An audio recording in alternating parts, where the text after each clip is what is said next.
Hello everyone, welcome back to the channel. My name is Luke.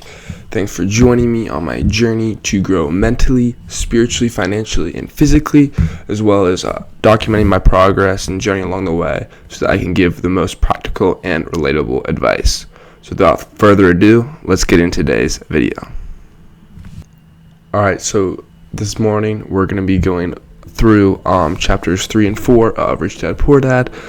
This is going to be a little bit quicker episode for various reasons, but one of them is chapter 4 was mostly kind of about taxes and stuff, so there wasn't a whole lot that I gleaned from there that is, practical. It's kind of, part of, my things like practical and relatable advice, so right now it's not really a big deal for me, but we're going to start out with chapter 3. Okay, so the main idea, or the title of chapter 3 is minding your own business, or just learning to work for yourself. So it's kind of an interesting little thought, but here's a little excerpt from it. It says, most people work for everyone but themselves. And I just think it's interesting but true that we are much more willing to do things for others than ourselves, which sometimes is bad because you are only doing things because you want to impress people, make them look good, make you look good, or just do them because for the opposite reason, because you don't want to look bad. You're trying to keep up with the Joneses or something like that. But it can also be a good thing, working for other people, is because it's more motivating. Because if you have people that's relying on you, counting on you, then you got your excuses don't matter as much. So if there's other people that gotta rely on you, and also if it's like the people who rely on you is fulfilling, if you're helping out kids with stuff, and then or get education or something like that, then that's a very fulfilling work that you can do. It's a little just extra add-on thought to what I said about working for other people, and it's that most spend their lives on someone else's business, and it's literally you're working your employee for someone else's business, which is crazy because back in the day it was just your farm or your bakery or whatever like that, and most of the time we spend it on someone else's business. Or you can take that, step further, someone else's business, what other people are doing, focusing on others instead of, looking inward first. All right. The next little quote is, very, very common, definitely heard it before, or at least some variation of it. It says, if you don't love it, you won't take care of it. And, in the book, the author is talking about, assets, pick assets that you don't care about. But also, it talks about you can take it for anything. It's kind of an interesting thought I've been having. It talks about how if you're passionate about something, then stay motivated.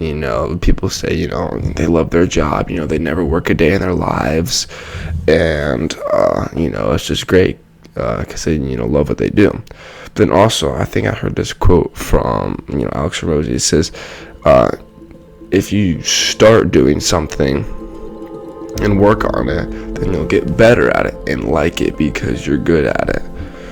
So, which is definitely a different thought process, and I think it's very interesting because people say, follow your passion, do what you love. It doesn't feel like work then. Every day is it's just a pleasure to get up, work. But it's kind of if you had that question that most people do, I don't know what my passion is, or what is my passion. So it kind of helps that you can choose your own passion. I kind of like that idea from Mr. Alex Hormozi. But that if you start doing something, you're gonna suck at the beginning. It's unreasonable that you begin something and you're good at it. So you're gonna suck, but then you're gonna get better and better, and then through that you're gonna start to enjoy it. And once you're good at it, you'll like it, and then you're passionate about it because you've also spent so long on it. So it's kind of like creating your own passion. Just interesting thought. And sometimes even if you told me I just work on math all the time, I got really good at it, I don't think I'd be passionate about it. But who knows? I might be. But I guess I can see that in other things too. But just kind of interesting thought. And, for me, I don't know what my passion is, what I'm going to do or something like that. So it's definitely an interesting mental idea.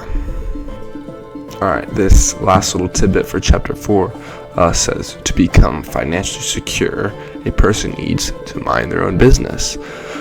So it kind of makes sense that, when you think of someone who's insecure, it's like they're worried about, what others think of them, what others are doing, and how that, impresses upon them. But, if you're secure, you don't really care as much, or you're just so busy caught up doing your own thing. And in a sense, that's what you want to be. It's not like you want to be like not observant, completely, just no idea, ignorant of what other people are doing. But also you don't want, their thoughts that don't matter to influence your life. Alright, so we're now going to go into chapter 4. And like I said earlier, kind of at the beginning, chapter 4 is a lot about, taxes and stuff like that. And kind of the main idea is, he's telling you how corporations are taxed different, stuff like that. And definitely, still important, but not relevant to me right now. So, I'm sure, there's definitely interesting things, like when you get up there and you become super wealthy, knowing how the taxes work and maybe loopholes or something like that could be useful, but not right now with my, basic wages or whatever I get. So without further ado, let's get into some of these quotes from chapter 4. Okay, so this is kind of, combination mashed up of a bunch of, different little quotes from that. So it says, an employee with a safe, secure job without financial aptitude has no escape. So it's meaning that the people who usually get the short end of the stick are the uninformed. So I just think it's sad, and it's something I never want to happen to me. To work up through the ranks. You get a nice secure job. You graduate college or whatever, and then you kind of start to identify with that job. You settle in, and then for whatever reason you're fired or laid off, and then what do you do? So just something that I don't want ever to happen to me, and it's not gonna happen to me.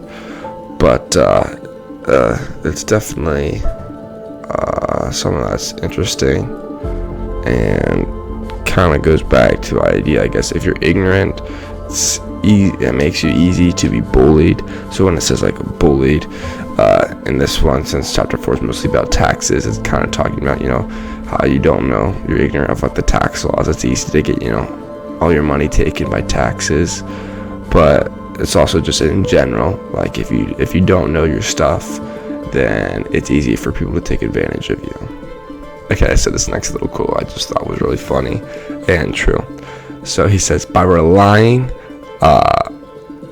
solely on a paycheck from a corporate employer, I would be a docile cow ready for milking. So meaning that you just pretty much can't rely on others. But at the same time, you see this so often, where someone just, lives paycheck to paycheck, and they just gotta rely on their employer, give them everything they need, and they're just docile cows, just chewing their cud, and then ready to get, not necessarily taken advantage of, but kind of taken advantage of.